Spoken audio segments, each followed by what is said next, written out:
మంచి పని దొరికింది, మంచి ఓనరు, జీవితం సంతోషంగా గడిచిపోతుంది అనుకున్నాం. మనం గమ్యం వైపు సాగిపోతున్నాం అనుకుంటుండగా ఎవరో ఆ దారిని క్లోజ్ చేసినట్టుగా అనిపిస్తుంది. మనం ఏదో తప్పు చేశామనుకుంటే బాధ అనుభవించవచ్చు, కానీ తప్పు చేయకుండానే బాధ అనుభవిస్తున్నాం. కానీ తప్పు చేసిన వాళ్ళు సంతోషంగానే ఉంటారు. కనీసం కంపెనీని అమ్మింది, అందులో నుంచి మన డబ్బులు ఇవ్వొచ్చు కదా. అదే కదా డబ్బు తీసుకొచ్చే స్వార్థం. తెలివైన పని చేశామని ఆమె అనుకుంటుంది. ఈజీగా కొత్త ఓనర్లని అడుక్కోండి అంది. ఎంతైనా బిజినెస్ వ్యక్తి కదా. దారిలో ముళ్ళు రాళ్ళు ఉన్నా కూడా దూరంగా దీపపు వెలుగు కనిపిస్తున్న ఆనందంలో వెళ్తూ ఉన్నాం. ఇప్పుడు ఆ దీపం కూడా ఆరిపోయింది కదా అర్జున్. ఇప్పుడేం చేయాలి? మనం ఇప్పుడే మరింత ధైర్యంగా ఉండాలి శివగామి. ఆత్మవిశ్వాసాన్ని కోల్పోకూడదు. మళ్ళీ ప్రయత్నం చేద్దాం. ఒకరోజు కాకపోతే ఇంకొక రోజు వర్క్ దొరికి తీరుతుంది, మంచి జరుగుతుంది. అసలు ఏ పని దొరికినా మనం చేయాల్సిందే అర్జున్. అవును, ఆ పని నచ్చినా నచ్చకపోయినా డబ్బుల కోసం పని చేయాలి. కలిసి మంచి పని వెతుకుదాం. దొరికితే అందులో జాయిన్ అయిపోదాం.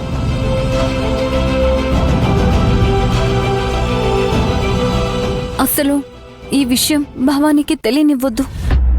అది ఇంకా దిగులు పడుతుంది. నాకసలే ఆ స్కూల్ ఫీజు గురించి ఇంకా టెన్షన్గా ఉంది. అవును, ఏదో విధంగా కవర్ చేద్దాం. అంతకు మించి మంచి పని దొరుకుతుంది. మనం మన పాత జీవితాన్ని తిరిగి పొందుతాం. చూద్దాం అర్జున్. ఆ భైరవి దేవి మీద భారం వేసి ముందుకు నడుద్దాం.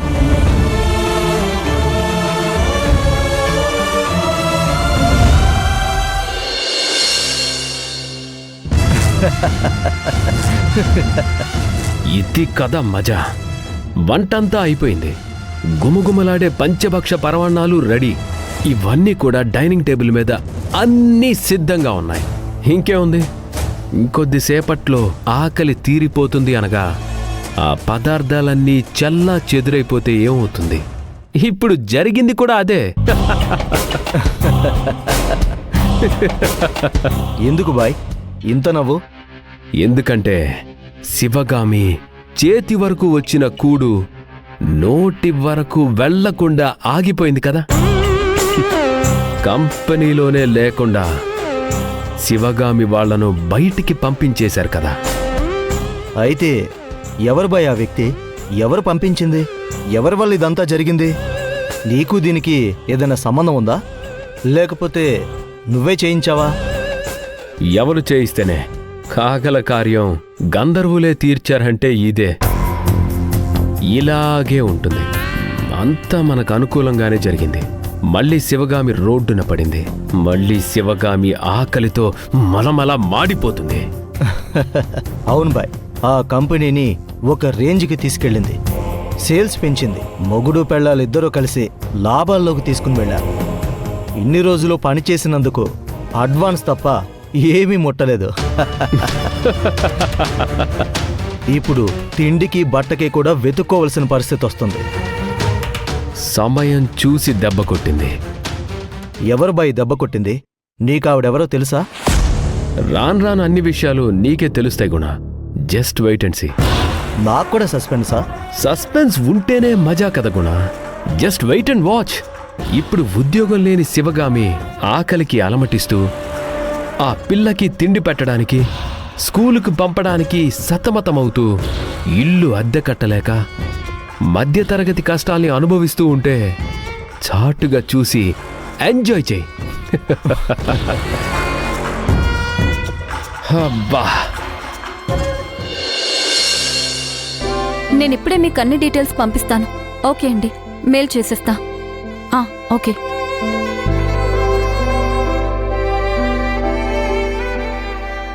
శివగామి గారు,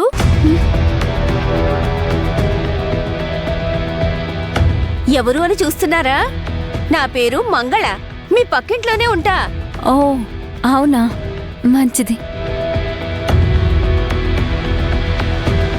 మీ గురించి చాలా విన్నాను శివగామి గారు. మీకు కోటాను కోట్ల ఆస్తుండేదంట కదా. ఇప్పుడంతా పోగొట్టుకుని ఈ స్థితికొచ్చారంట.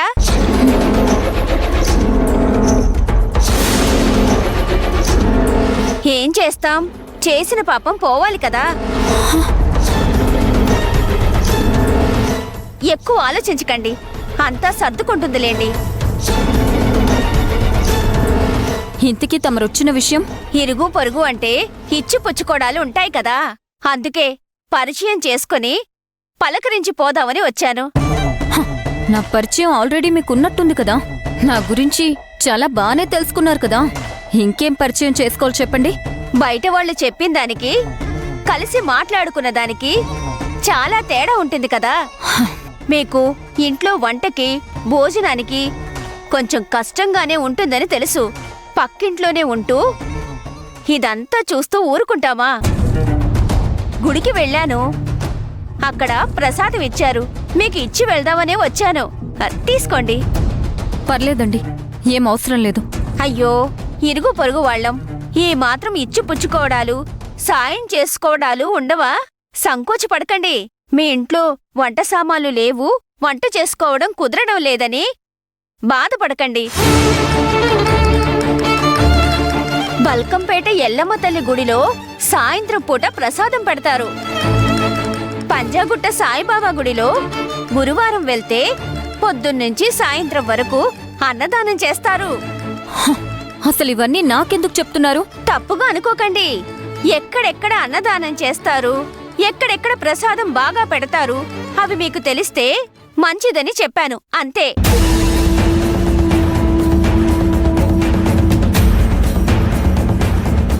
ప్రసాదం తీసుకోండి. వద్దని చెప్పాను కదండి. అయ్యో, తీసుకోండి. ఆకలి వేసినప్పుడు తినండి. నేను వెళ్ళొస్తాను. శివగామి గారు, ఏమన్నా కావాలంటే అడగండి. మొహమాటం పడకుండా అడగండి, సరేనా? ప్రసాదం తినండి, బాగా చేస్తారు. వెళ్ళొస్తాను.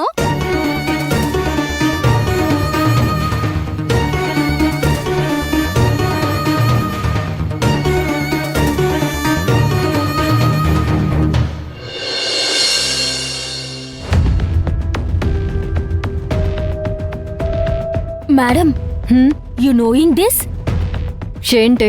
మీ అక్క శివగామి ఉంది కదా, ఆమెని జాబ్లో నుంచి తీసేశారంట. ఎందుకు? I knowing. They speaking. ఎవరు? మీ హస్బెండ్ అండ్ హస్బెండ్ ఫ్రెండ్. అవునా? ఇప్పుడు తినడానికి కూడా ఇబ్బంది పడుతున్నారంట. They suffering. ఆ విషయం నీకెవరు చెప్పారు?